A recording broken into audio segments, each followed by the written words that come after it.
written extensively on the planes that the UK sent to Gaza. Can you tell me more about these planes?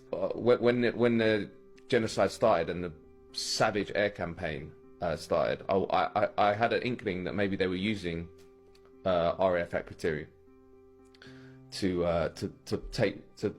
deliver weapons, and then I was saying nothing about it in the media. I asked the UK government, the UK military, to give me information, and they wouldn't. So then what I did was I joined flight tracking websites. So these are websites where you can get information about what flights are going to and from different airports around the world. And I started looking at what was happening from RAF Akrotiri to Tel Aviv.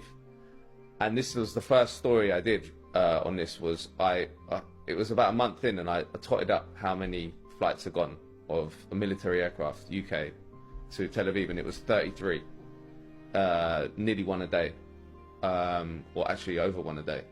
And I contacted the Ministry of Defence and said, look, you've said you're not going to tell me, but I found 33. And then they panicked and said, actually, we found that we can tell you now how many we've sent, and we sent 17.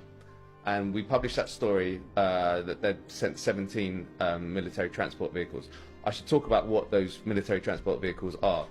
They're basically, nearly all of them, either C-17s or A400Ms, which are huge military transport vehicles. You can take weapons in them, you can put tanks in them, you can put Chinook helicopters. You can put tanks in them? Yeah. And you can put up over 150 personnel as well.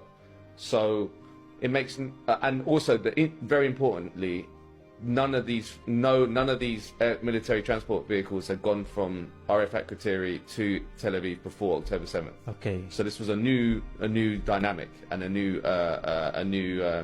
route being flown by these. So I was like, okay, so that's interesting in itself that they're trying to keep this secret. And then we started looking into what the US was doing as well, because the US. The other point about RAF Akrotiri and the UK bases on Cyprus is they're also US installations, but we're not allowed to have any information about what the US does there.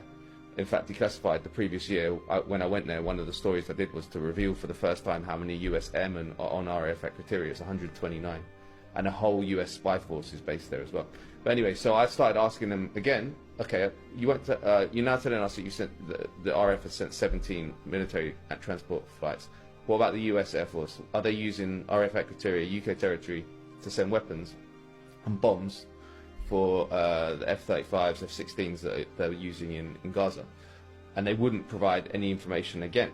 And then we found that in Haaretz they reported that dozens of US Air Force planes were stopping in RAF Akrotiri and delivering weapons to Israel. So we published that story. And then we found that subsequent to that, that 500 British soldiers had been deployed to Cyprus in the aftermath of October 7th to support Israel. And we revealed that at Declassified. That wasn't public knowledge. By February, we did an article where we found that 48 military transport vehicles had gone from Akrotiri to Israel. 65 spy flights had been flown by the RAF over Gaza from RAF Akrotiri, and 9 military aircraft had landed in the UK since October 7th. Not one of those things has ever been reported in the mainstream media, ever. For example, we don't know what was on those 48 aircraft that are going to Tel Aviv. I'm really interested to knowing why would the UK send the spy aircraft to Gaza? Exactly. What do they want to know? So but Israel knows it's a very good already. question, and none of it really makes sense. Like, firstly, they announced they were going to do spy missions, but then I asked again to go back to that dynamic where I ask and they don't give it, then I publish it, and then they maybe come back with some more information. But I asked initially, how many spy flights are you making? Because they announced they were making some spy flights, but you would think maybe one a week or something. And then I looked, I found how many they were doing. They were doing more than one a day. And they were 6-hour flights over Gaza. And they said publicly, oh, this is only to deal with hostages. Like, we want to help find the hostages.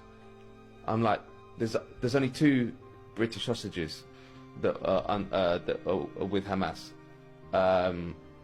why would you need to run maybe often 2 6-hour spy flights over Gaza to help the Israelis find 2 hostages? Number one, the Israelis completely control Gaza in all sorts of surveillance. They're on the ground in Gaza. Yeah. The idea that the RAF can find information that the Israelis can't is preposterous. And the sheer quantity, 65, indicates something else is going on. But again, we don't know, and there's huge amounts of secrecy. And I think it, hopefully, if we lived in a just world, it would all come out in an investigation by the ICC, because the ministers in charge of the UK military should be questioned.